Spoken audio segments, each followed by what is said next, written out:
Assalamualaikum warahmatullahi wabarakatuh. Selamat pagi anak-anak. Selamat berjumpa kembali bersama Bu Iva masih dalam mata pelajaran ilmu pengetahuan sosial. Apa kabar kalian pagi ini anak-anak? Sehat semuanya ya? Alhamdulillahirrabbilalamin. Bu Iva selalu berdoa. Bu Iva selalu berharap kalian bersama keluarga tercinta di rumah selalu dalam kondisi sehat, berbahagia.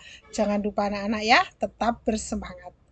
Anak-anakku sekalian, pada pertemuan kita kali ini, Bu Iva masih membahas bab yang keempat, yaitu masyarakat Indonesia dari awal kemerdekaan hingga awal reformasi. Pada pertemuan kita kali ini, kita akan membahas dua subbab yang terakhir, yaitu subbab 4D dan subbab 4E, tentang masa Orde Baru dan masa awal Orde Reformasi periode tahun 1966 sampai 1998. Setelah mempelajari materi ini anak-anak, kalian diharapkan yang pertama dapat menguraikan pengertian dan sebab munculnya masa Orde Baru dengan benar. Yang kedua, kalian diharapkan dapat menjelaskan perkembangan politik ekonomi pada masa Orde Baru dengan benar. Yang ketiga, kalian diharapkan dapat menjelaskan penyebab berakhirnya masa Orde Baru. Dan yang terakhir, yaitu kalian diharapkan dapat menjelaskan pengertian sebab munculnya agenda reformasi serta perkembangannya. Cukup menarik anak-anak ya? Bisa kita mulai pembelajarannya. Masa Orde Baru periode 1966 sampai 1998. Masa Orde Baru yaitu masa di mana kehidupan bangsa dan negara Indonesia disesuaikan dengan Pancasila dan Undang-Undang Dasar 1945 serta koreksi total terhadap penyelewengan pada masa Orde Lama. Seperti yang dijelaskan Bu Iva pada materi kita yang lalu, terjadi banyak penyelewengan anak-anak ya pada masa Orde Lama, diantaranya yaitu presiden, ya masa jabatan presiden seumur hidup lah, itu kan tidak boleh anak-anak ya. Di Undang-Undang Dasar sudah dijelaskan masa periode jabatan untuk presiden. Nah, itu salah satu di antara penyelewengan yang terjadi pada masa Orde Lama.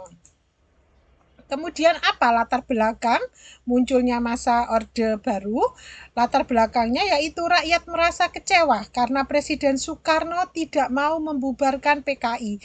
Ingat anak-anak, pada masa itu negara kita lebih condong ke blok timur. Seharusnya kan politik luar negeri kita kan bebas aktif, tidak memihak blok barat yang dipelopori oleh Amerika maupun blok timur.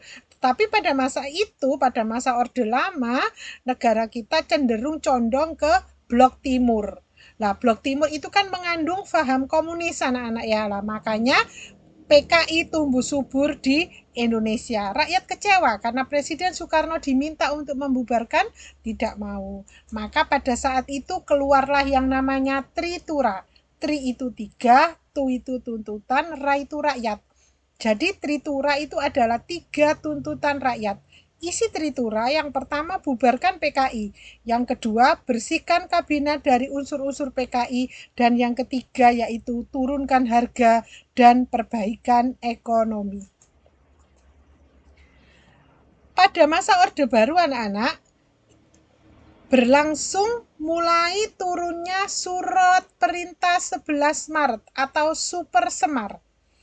Super Semar yaitu surat perintah dari Presiden Soekarno kepada Letnan Jenderal Soeharto untuk memulihkan kewibawaan pemerintah. Nah, di depan tadi kan Bu Iva sudah menjelaskan rakyat menaruh ketidakpercayaan terhadap pemerintahan, terhadap Presiden Soekarno, sehingga terjadi melambung harga barang-barang menjadi tinggi, terjadi kekacauan di mana-mana. Nah, jadi Presiden Soekarno memberikan surat perintah yang terkenal dengan nama Super Semar kepada Letnan Soeharto, Letnan Jenderal Soeharto, untuk memulihkan kewibawaan pemerintah.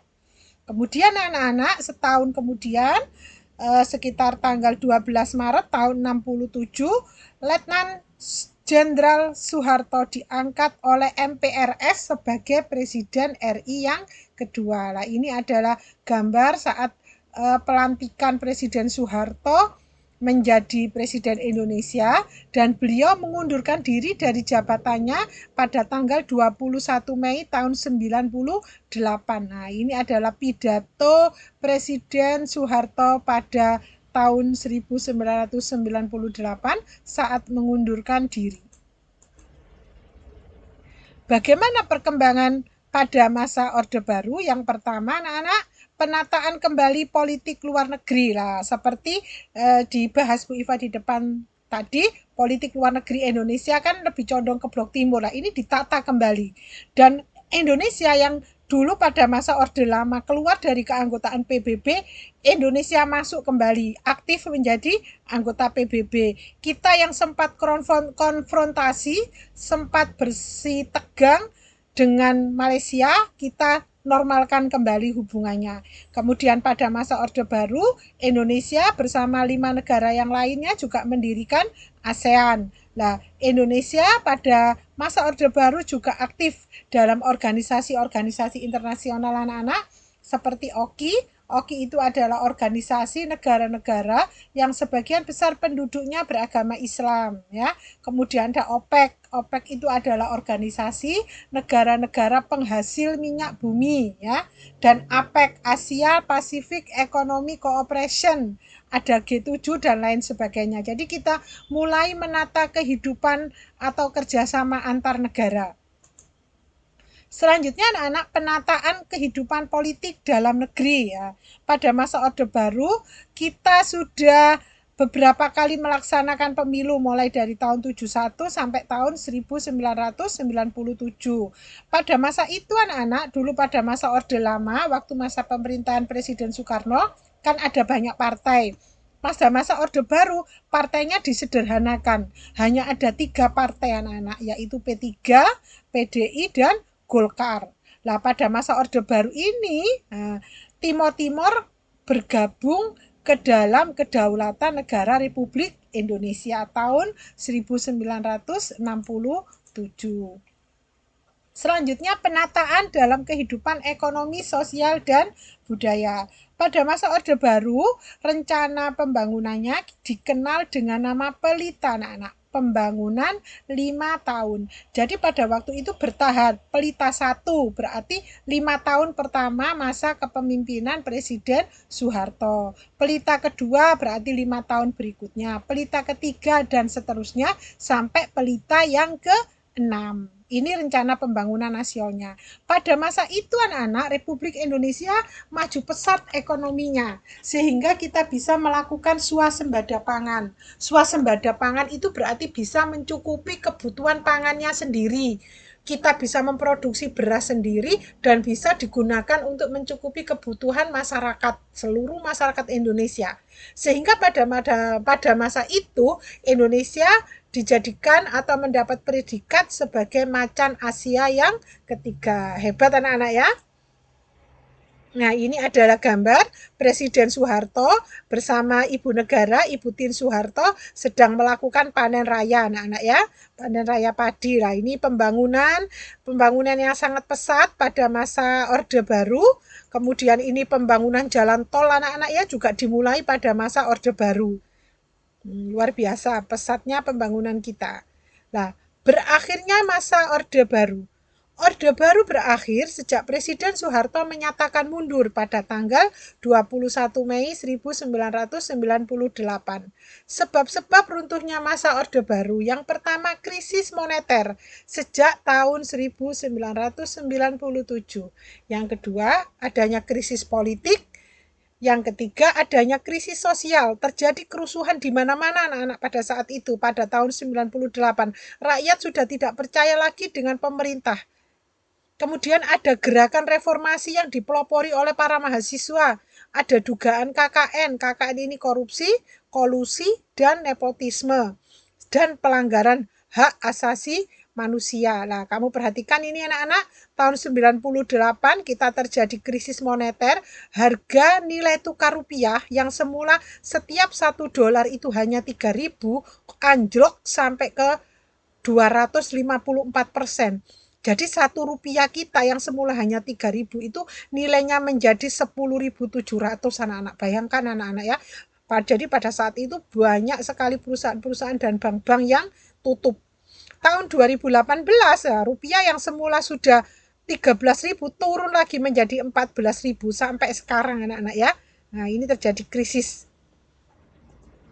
Nah, ini anak-anak kerusuhan pada waktu itu banyak pembakaran mobil, pembakaran gedung-gedung, rakyat melakukan pertikaian. Wah, ngeri sekali anak-anak pada masa itu. Masa Orde Reformasi. Karena terjadi kerusuhan di mana-mana anak-anak ya. Para mahasiswa menuntut Presiden Soeharto untuk mundur. Maka pada masa reformasi,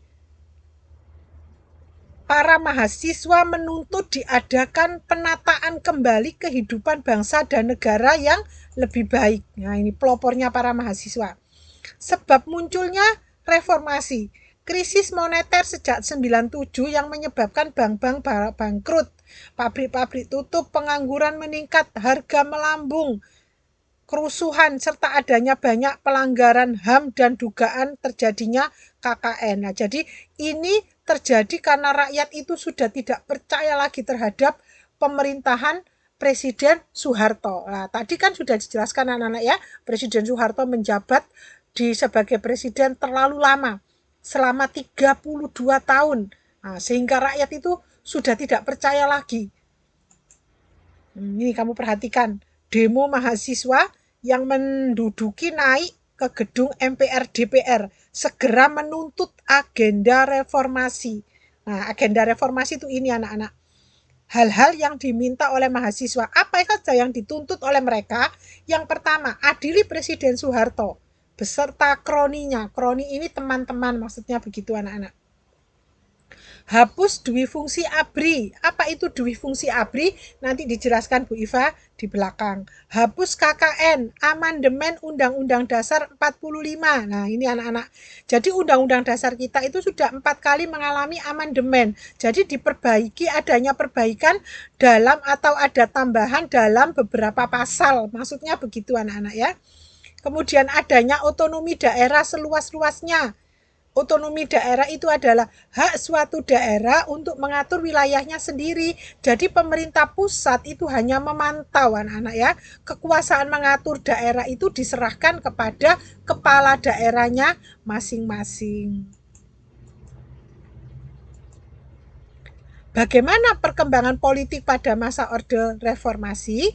Pada saat itu diadakan sidang istimewa MPR tahun 98 yang memutuskan untuk mengamandemen Undang-Undang Dasar 45. Tadi yang dijelaskan Bu Iva di depan. Kemudian adanya pembatasan masa jabatan presiden. Tidak seperti Presiden Soeharto anak-anak ya yang terlalu lama menjabat sebagai presiden. Pencabutan P4, pedoman, penghayatan, dan pengamalan Pancasila. Kemudian penghapusan KKN dan pemberian otonomi daerah. Pembatasan parpol. Saat masa Orde Baru kan parpolnya hanya 3 anak ya. Tadi P3, Golkar, dan PDI. Tidak boleh dicabut, tidak boleh ada pembatasan. Sehingga pada tahun 99 parpolnya bisa berkembang, partai politiknya berkembang menjadi 48 anak-anak. Jadi dari 3 menjadi 48. Kemudian tahun 2004 berkembang turun jadi 24 parpol. Kemudian tahun 2009 bertambah lagi jadi 38. Tahun 2014 turun menjadi 12 dan yang terakhir kemarin tahun 2019 menjadi 14 partai politik. Selama kurun waktu pergantian dari Presiden Soeharto anak-anak, nah, kita mengalami 3 kali pergantian presiden sebelum ke pemilihan presiden secara langsung. Jadi ada Presiden B.J. Habibie, kemudian Presiden Abdurrahman Wahid, dan Presiden Megawati. Jadi setelah Insinyur Soekarno pada masa Orde Lama, kemudian Presiden Soeharto pada masa Orde Baru. Nah, setelah Presiden Soeharto lengser atau mengundurkan diri secara berturut-turut digantikan oleh ketiga presiden ini anak-anak ya. Pak Habibie, Bapak Abdurrahman Wahid atau Gus Dur dan Ibu Megawati. Nah, ini tadi penghapusan dui fungsi ABRI. Dui fungsi ABRI itu maksudnya TNI atau Tentara Nasional Indonesia punya dua tugas. Yang pertama, tugasnya menjaga keamanan dan ketertiban negara. Yang kedua, memegang kekuasaan dan mengatur negara. Ini dihilangkan anak-anak, dihapus. ABRI dikembalikan kepada fungsi utamanya. Apa fungsi utama ABRI? Yaitu menjaga keamanan dan ketertiban negara. ABRI tidak boleh ikut dalam memegang kekuasaan dan pengaturan negara. Nah, yang dimaksud begitu. Lah, mulai tahun 2004 anak-anak diselenggarakan pemilihan presiden secara langsung. Tahun 2004 yang terpilih yaitu Presiden Susilo Bambang Yudhoyono atau SBY. 2009 Bapak SBY terpilih kembali jadi 2 periode. Ini gambar beliau. Selanjutnya pemilu 2014 Bapak Joko Widodo atau Jokowi, dan selanjutnya yang terakhir tahun 2019 kemarin Bapak Joko Widodo terpilih untuk kedua kalinya. Jadi kita sudah berapa kali anak-anak? Ayo melakukan pergantian presiden.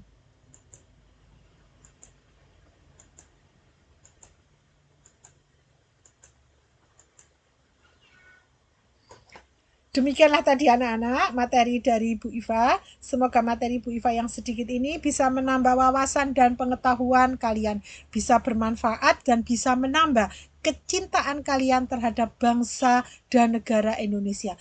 Apapun yang terjadi dengan negara ini anak-anak, kamu tetap harus bangga, kamu tetap harus cinta terhadap tanah air Indonesia. Cukup sekian materi dari Bu Iva, berarti sudah tuntas materi kita di bab 4 anak-anak. Sampai bertemu kembali pada pertemuan-pertemuan berikutnya. Diakhiri Bu Iva, Assalamualaikum warahmatullahi wabarakatuh.